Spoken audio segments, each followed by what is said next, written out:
more recently why we're optimistic this trend will continue, the interest rate cut. All of this certainly has been benefiting the profit levels, but I would also add the word of caution that there's still a ways to go before this year closes out.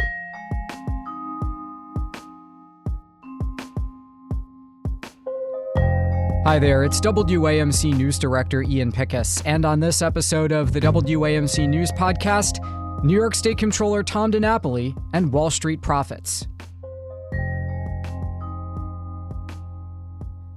Wall Street profits increased more than 79% in the first half of the year compared with the same period last year, and annual profits are expected to finish the year much stronger than in 2023. That's according to a new report from New York State Comptroller Tom DiNapoli. The Democrat says the upward trends will help boost state and New York City tax revenues. And to break it down, Comptroller DiNapoli joins us now. Thank you for being here. Hey, Ian, always good to be back with you, especially when we've got some good news to report. Yeah, so what's driving this good news, as you say? Well, there's been a lot of macro changes that have benefited this industry, the securities industry in New York City. Obviously, coming out of the pandemic and more stability with the economy, all of the money that the federal government has pumped into the economy in recent years. I certainly think more recently why we're optimistic this trend will continue, the interest rate cut. All of this certainly has been benefiting the profit levels, but I would also add the word of caution that there's still a ways to go before this year closes out. We know we live in a challenging geopolitical climate with everything going on with world events. And let's just say a fair amount of uncertainty in our own country with the national election, not too far away. We'll see what that all means. But certainly in terms of profits, with the first half of the year being so strong, that's positive news. Folks need to keep in mind when Wall Street's doing well, the taxes that we derive for New York State, for New York City coffers as well, it really is what helps to fund all the other important parts of the budget, like school aid, support for health care, senior programs. So we really do depend on the profitability of this industry, not only the corporate profits, the business profits, the taxes that derive from that, but the personal income tax revenue.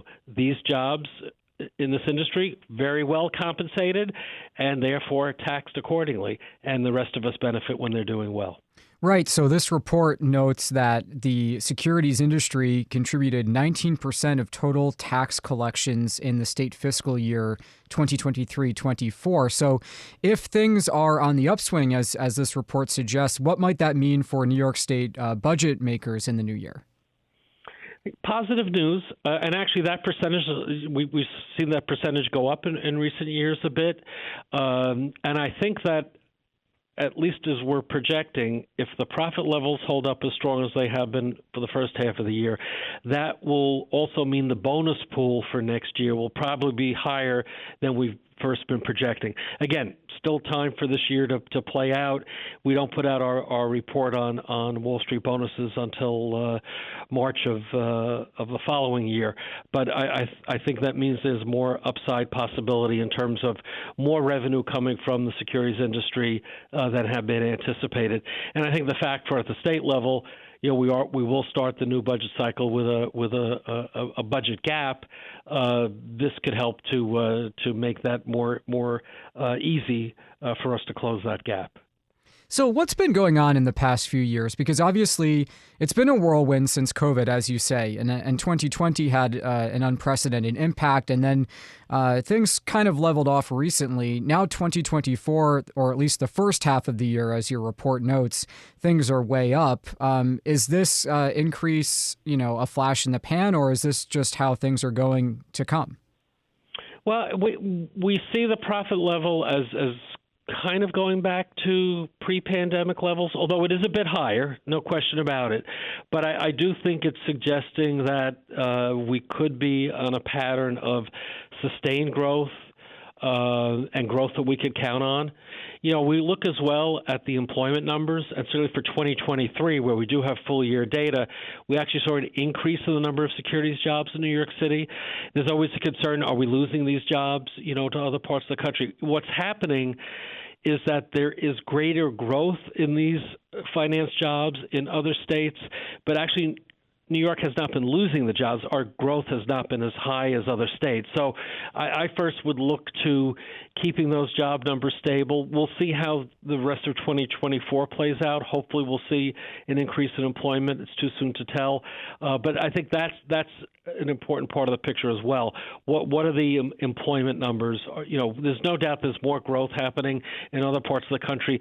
But still, the place where most of these well-paying jobs are located, it's still in New York City. We're still the global capital for finance.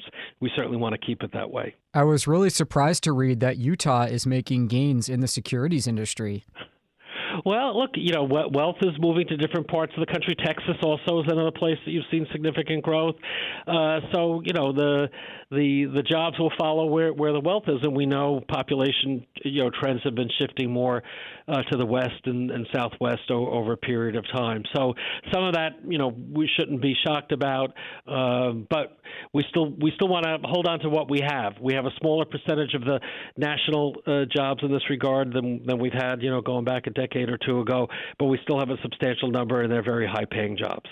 I know there's a lot of attention lately on the political situation in New York City, and everyone's wondering, who's going to be the mayor, what will happen with Eric Adams. But what is the impact on New York City's finances of the Wall Street industry? Wall Street contributes significantly to the city budget as well.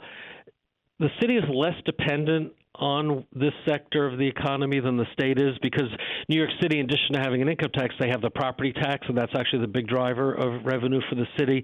So it's a little different. The state is more dependent because we're largely dependent on the personal income tax. So that's where, again, these high-paying jobs contribute an outsized amount. But still, for New York City, you're talking about it contributing to about 7% of tax revenue for New York City. So the fact that New York City also has out-year budget gaps that they have to contend with, it's very important when we have good news that Wall Street is doing better than first projected. That's going to help the city with its financial plan as well. How do you feel the November election could impact long-term, budget planning and priorities, given how it could turn out either way? There are a lot of unknowns there. I mean, I think certainly in terms of support for projects that New York has benefited from in terms of federal expenditures, infrastructure in recent years, public transit, obviously for, the MTA, a big issue, downstate, but upstate public transit as well. We've seen a lot of support from the federal government, not to be partisan about it, but those have been items that the Democrats have delivered more so in a way that's benefited New York than the other side. So I do have a concern, depending on who wins, what the impact may be. What's interesting in New York, there's been a big debate about, the SALT deduction, and now you're at a point where candidate Trump now says he would restore that, he would take away the cap on SALT, which is interesting because he's the one that put it in. So we'll see what happens depending on who wins, whether there'll be a change as far as the state and local tax deduction. So I'm not sure, if we can project, because a lot of this will depend not only on who wins the White House, but who's going to control the Congress. Right now you have a very slim majority in the Senate that's produced Chuck Schumer as the Senate Majority Leader. Obviously, that's helped New York. There's a good chance that the House, if it goes Democratic, the probability is that Hakeem Jeffries from New York will be the Speaker of the House. So from a New York State perspective, again, I don't say it in a partisan way. I'll say it in a parochial way. It would be quite something if we had the Senate Majority Leader and the House Speaker both coming from our own state. I think we would reap some benefits from that. But we'll see how it all plays out. A lot on the line. Governor Hochul has punted a decision, it looks like, on congestion pricing, which she paused. It had been slated to take effect back in June until sometime later this year, presumably after the election. But you've been warning about the impact on the MTA finances of the suspension of that plan. Do you have any advice for what you think the governor should propose when it is unpaused? Well, we laid out a series of options looking at existing revenue streams. It really gets back to the question of congestion pricing. If you're not going to have congestion pricing, and obviously many people are not in favor of it, you have to come up with Plan B.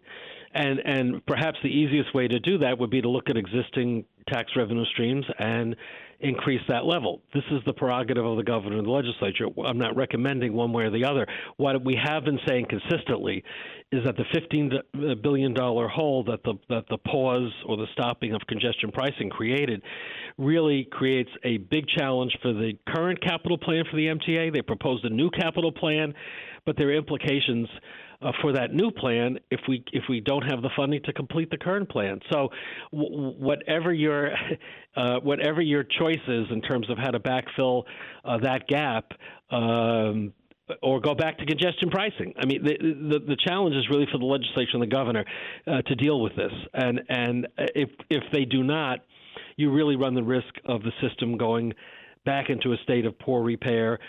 Already, we do not have everybody back using the trains and the subways and the buses, as based on pre-pandemic ridership. We're about 70%, give or take, sometimes a little higher. If people feel the system is not in a state of good repair, and other issues, about cleanliness and safety and so on, because so much of the MTA's financial strength depends on the fare box. People have to use the trains, have to use the buses, have to use the subways. And if they don't have confidence in the system, if we don't do the kinds of things we need to do, resilience, right? We're all concerned in recent days about these big storms that are happening down south, but we know climate change has affected us as well with past bad storms in New York. We need to make the system more resilient in the face of weather patterns that are changing. ADA accessibility for people with mobility and disability issues. We've made big commitments to change the system in that regard, but if you don't have the money to do the improvements, to put in the elevators, you're not going to meet those goals. So, we have aging subway cars that need to be replaced. You go down a long list of capital needs. There's a lot that needs to be done. The money has to be there. There's no two ways about it. If it's not going to be congestion pricing, the legislature and the governor must come up with an alternative. It's their choice as to what it's going to be, but you can't starve the system by not having the money in the capital plan. New York State Comptroller Tom DiNapoli is a Democrat. We're very grateful for your time, Comptroller DiNapoli. Thanks very much. Thanks, Ian. Okay, that does it for this episode of the WAMC News Podcast. Thanks so much for listening. Until next time, I'm Ian Pickus.